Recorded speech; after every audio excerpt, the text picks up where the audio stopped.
Welcome to the deep dive. Today we're starting with something that seems, well, a bit curious. Think about the Buddha at the very end of his life. He chose this small, kind of unassuming town, Kusinārā, for his final moments. And you might wonder, why there? Why such a humble place? Why not some grand capital, a big center of influence? Exactly. And that's a question his own attendant, Ananda, actually asked him directly. Ananda apparently called Kusinārā a small jungle branch town.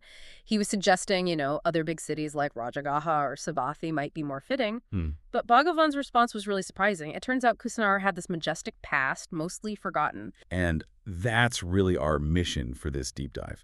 We want to immerse ourselves in the story Bhagavan told right then and there. It's this epic tale of King Mahāsudassana and his, well, incredibly opulent capital, Kusāvatī. It's all in the Mahāsudassanasuttaṃ Sutta. Our goal isn't just to marvel at the grandeur, though there's plenty of that. It's really to understand the profound lessons, the timeless wisdom woven into this amazing history. So with that context, let's properly dive in. Okay, so to really get Bhagavan's final message, we first need to picture the city, Kusāvatī. Just grasp the sheer magnificence of it. Right. This wasn't just any city. Bhagavan described it as the capital of King Mahāsudassana, and it was huge, vast. Yeah, the text says 12 yojanas east to west, 7 yojanas north to south. And a yojana is, what, 7 to 9 miles, roughly? Something like that, yeah. So we're talking scores of miles across. It's hard to even imagine. And the source describes it as incredibly prosperous, affluent, densely populated, bountiful. It even compares it to Ananda, which is the city of the gods. So yeah, it was meant to be the peak of earthly splendor. And it was noisy, but in a specific way. A city that constantly kind of sang, day and night. 10 distinct sounds were apparently always there. You'd hear elephants, horses, chariots, then drums, tabors, lutes. Singing, cymbals, gongs. Right. And then the 10th sound, which you mentioned earlier, is quite telling. Eat, drink, consume. Yeah, it paints this picture of a city where abundance wasn't just there. It was like openly celebrated and an ever-present invitation to just partake. Architecturally, it just sounds mind-boggling. Kusāvatī had 7 walls around it. 7. Right. And each one was made from a different precious material. Gold, silver, beryl, crystal, ruby, umasaragala. Which is a type of gem, like a cat's eye. Okay. And the last wall, made of all gems combined. Imagine that. Just walls shimmering with different lights and colors. And then the gates. 4 main gates, each made of a different precious material, too. Gold, silver, beryl, crystal. And the gate posts were enormous. 7 posts per gate. Each one apparently 3 times a man's height sunk into the ground, but 12 times a man's height standing above it. Made of contrasting precious materials, it sounds like. Yeah, a masterpiece of engineering and just sheer artistry. Definitely. And then there were the palm trees. Oh, yeah? The palm trees? 7 rows of them circling the city. Again, each row crafted from a different precious material. So you'd have like golden trunks with silver leaves or silver trunks with beryl leaves and crystal fruits. It's like stepping into a living jewel box. And these trees weren't just for looking at, they were musical. Musical trees. Yeah, the text says when the wind blew through them, they produced these beautiful, enchanting, pleasing, and intoxicating sounds. So harmonious, they compared it to a perfectly tuned 5-instrument orchestra. Amazing. And it even mentions that revelers and, well, drunkards particularly enjoyed these sounds. It just adds to that picture of a vibrant, almost overwhelmingly luxurious city. It wasn't just a place, it was an entire sensory experience. Absolutely. But a city like that needs a ruler to match, right? And that's King Mahāsudassana. The sutta presents him as this remarkable figure, the ideal Chakravartin, a wheel-turning monarch, basically symbolizing universal righteous dominion. And this status came with 7 extraordinary treasures, the Ratana. This is where you see his power, but it's a power rooted in his righteousness. Okay, so what were they? First, the wheel treasure, the Chakravartin, a divine 1,000-spoked wheel. It just appeared to him on the full moon Uposatha day. And when the king and his army followed it, any rebellious kings they encountered would just submit peacefully. Submit peacefully. Yes, and accept the 5 precepts. Don't kill, steal, commit sexual misconduct, lie, or take intoxicants. The core ethical guidelines. Exactly. The wheel basically conquered territory right up to the ocean's edge just through moral authority and then returned to the palace. It's dominion through Dhamma, not just force. Wow, okay, what else? An elephant treasure. Uposatha was its name. Yeah. All white, 7 points of contact with the ground, incredibly powerful, and it could fly. Fly. The elephant could fly. Apparently so. The king could ride it around the entire earth and be back in Kusāvatī in time for his morning meal. That's quite a commute. And there was a horse treasure to match, Valahaka, also all white, also incredibly fast and powerful, also capable of flight. This one was distinctive, though crow-headed apparently, with the mane the color of muña grass. So he had flying elephants and flying horses. He did. Imagine seeing the king soar across the sky at dawn on either of those. Incredible. What was number 4? The gem treasure. A flawless, 8-faceted beryl gem, pure, highest quality, and its radiance. It shone for 1 Johanna miles in all directions. So bright, that. So bright that if the king traveled with his army at night using the gem, nearby villages could apparently keep working as if it were broad daylight. That's some serious illumination. Okay, Jem, what's next? The woman treasure, Subhada Devi, the queen. Described as exceptionally beautiful, surpassing human beauty, though maybe not quite divine. Her touch was like soft cotton. Nice detail. Yeah, and she naturally smelled like sandalwood, and her breath like blue lotus. But importantly, the sutta stresses her character. Her devotion. Exactly. An early riser, late sleeper, always eager to please the king, a pleasant speaker, and utterly faithful even in her thoughts. It's presented as a treasure of virtue, not just looks. A very specific ideal. Okay, 2 more treasures left. The householder treasure. This was a person, likely a finance minister type, who possessed a divine eye. Divine eye. Yeah, apparently a result of past good karma ripening. It allowed him to see hidden treasures, whether they had an owner or not. Very useful skill for a treasure. You'd think so. He offered to manage the king's finances, and there's this amazing story where he just reaches into the middle of the Ganges River and pulls out a full pot of gold with his bare hands. That's an accountant you definitely want on your team, right? Absolutely. And finally, number 7, the advisor treasure, a minister who is incredibly wise, intelligent, capable. Any examples of his wisdom? Well, the king had 84,000 elephants. They used to attend him daily. The king asked the advisor to scale that back a bit. Scale it back. How much? He wanted only half, 42,000, to attend once every 100 years. Once every 100 years. That's quite a reduction. It is. But the advisor apparently implemented it successfully. Shows incredible organizational skill, maybe persuasion too. So those are the 7 treasures, symbolic of his righteous rule. Right. But beyond these external symbols, the king also had 4 personal advantages, innate qualities called iddhi. Okay, like what? First, just exceptional beauty. He was better looking than anyone else. Second. Remarkable longevity. He lived a very, very long life and had great endurance. Third, perfect health. Rarely ill. And his digestion was perfectly balanced. Not too hot, not too cold, the text says. Sounds ideal. And the 4th quality is quite interesting. It speaks to his connection with people. Which was? Universal popularity. He wasn't just respected, he was genuinely beloved by everyone. Brahmins, householders, everyone. Oh, like that detail. Exactly. The detail where people would ask his charioteer to drive slowly, just so they could get a longer look at him. It suggests a real warmth, a real connection. More than just awe for his power, a genuine affection. And King Mahāsudassana wasn't just sitting on his riches. He was a builder, particularly public works. Right, like the ponds. Yeah, he built ponds every 100 bow lengths between those amazing gem palm trees we talked about earlier. And these weren't just ditches. They had precious bricks, stairs filled with lotuses for all seasons. And accessible to everyone. That's important. Definitely. And by these ponds, he set up alms stations. And the generosity described there is just boundless. It really is. The text lists food to the hungry, drink to the thirsty, clothes to the naked, vehicles to those needing them, beds. Women to those needing them. Wait, what? Yeah, it's in the list. Women to those needing them, gold to those needing it, silver to those needing it. It's just everything freely given. It's a very comprehensive list. Shows a very different societal context, perhaps, but the scale of generosity is undeniable. Absolutely. But amidst all this worldly magnificence, the story takes a turn. It introduces the Dhamma Palace. Ah, yes, the Palace of Righteousness. Which came about in a curious way.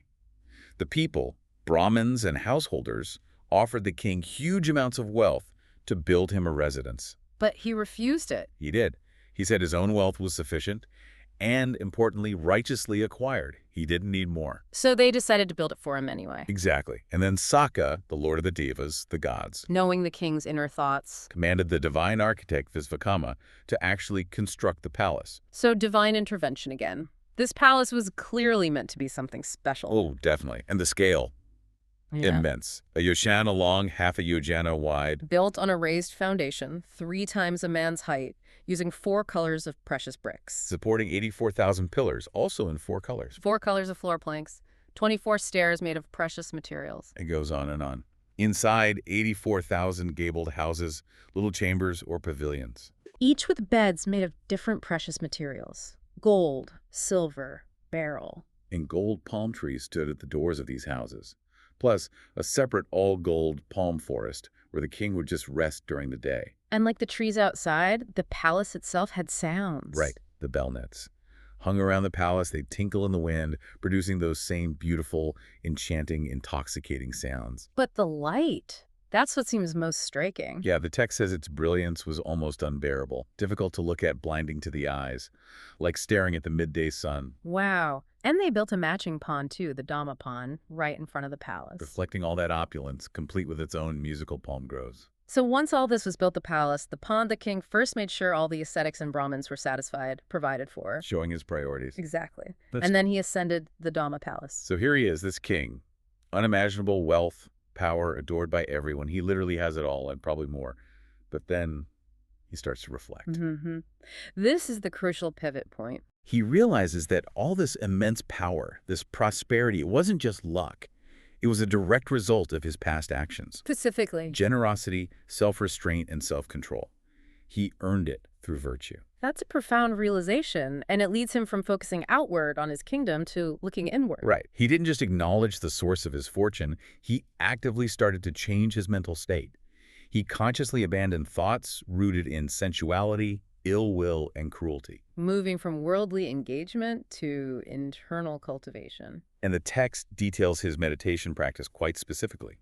He practiced the jhanas. The stages of deep meditative absorption. Exactly. The first jhana still has thinking and examining, but filled with joy and pleasure born from seclusion. Then the second, thinking and examining fade away. Inner tranquility, unification of mind. Still has that joy and pleasure, but now born of concentration. Third jhana.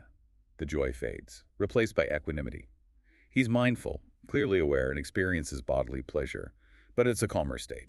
And the fourth jhana, beyond pleasure and pain altogether, letting go of previous joys and sorrows, pure equanimity and mindfulness, purified by that balance. He mastered these states, and he also cultivated the Brahma Viharas. The 4 divine abodes, or immeasurables. Loving kindness, metta, pervading all directions with boundless goodwill. Compassion, karuna, for the suffering of all beings. Sympathetic joy, mudita, rejoicing in the happiness of others. And equanimity, upekkha, a balanced, impartial mind free from attachment and aversion, without hate or ill will, as the text says. He radiated these qualities outwards, limitlessly.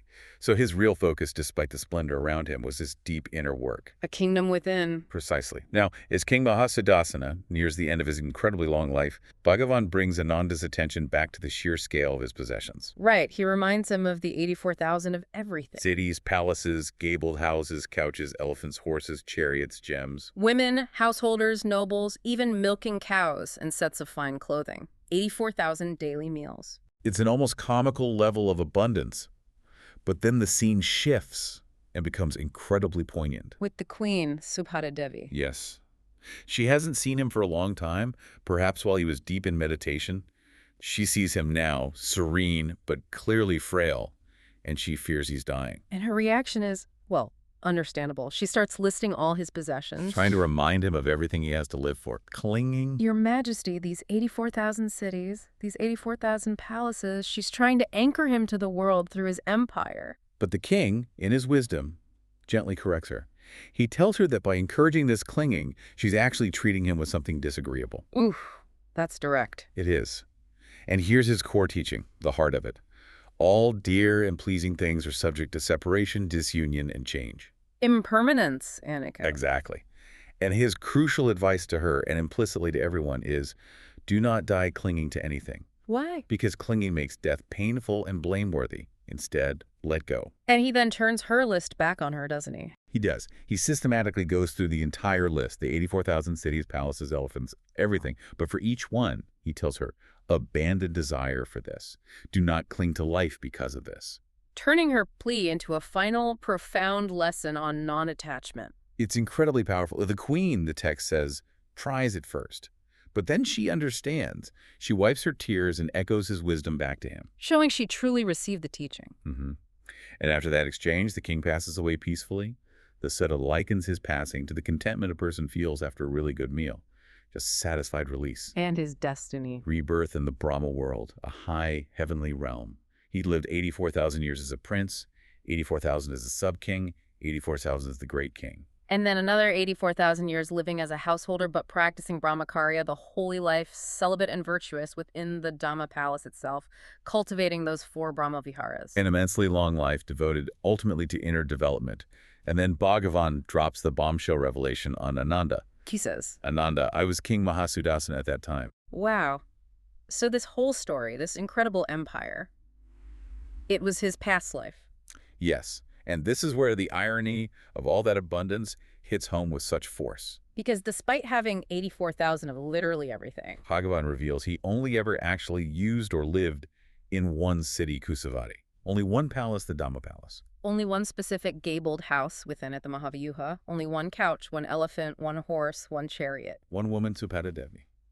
One type of fine clothing, one measure of rice for his meal. Out of 84,000 options for each, he only ever used one. It just starkly highlights the difference between potential possessions and actual lived reality, actual need. A powerful statement on superfluity. And this leads directly to Bhagavan's ultimate teaching on impermanence, right there in Kusinārā. He says to Ananda, see Ananda, All these formations, sankharas, everything conditioned, compounded, have passed away, ceased, changed. such indeed are formations.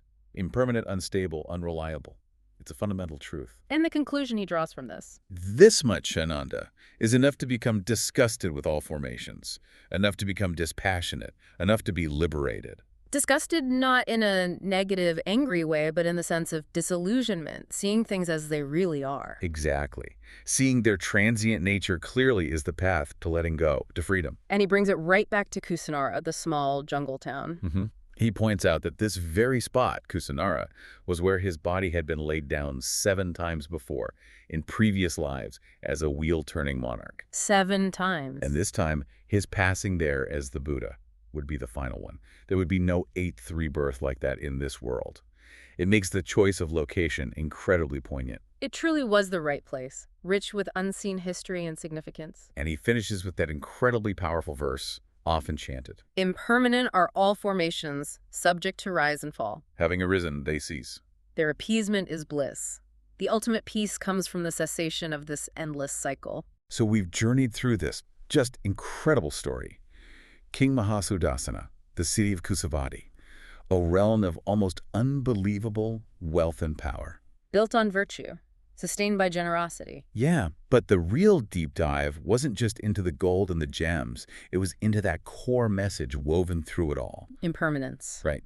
Kusāvatī, this kingdom of infinite 84,000s. But the real treasure, the real takeaway, wasn't the flying elephants or the musical trees. It was the king's final realization, the freedom found in seeing the transient nature of it all and letting go. It's such a powerful counterpoint. This story isn't just about a king who had everything imaginable. No, it's about the liberation that comes from non-attachment. It's a profound reminder for all of us, isn't it, that no matter how much we accumulate, how grand our lives seem, It's all subject to change. Everything passes. So what does that say about what we truly need? Or maybe what we think we need? What are the 84,000 things, big or small, that maybe you listening are holding on to right now? And what wisdom can we all draw from a king who had literally everything the world could offer, only to find the ultimate peace, the true bliss, in the simple, profound act of letting go?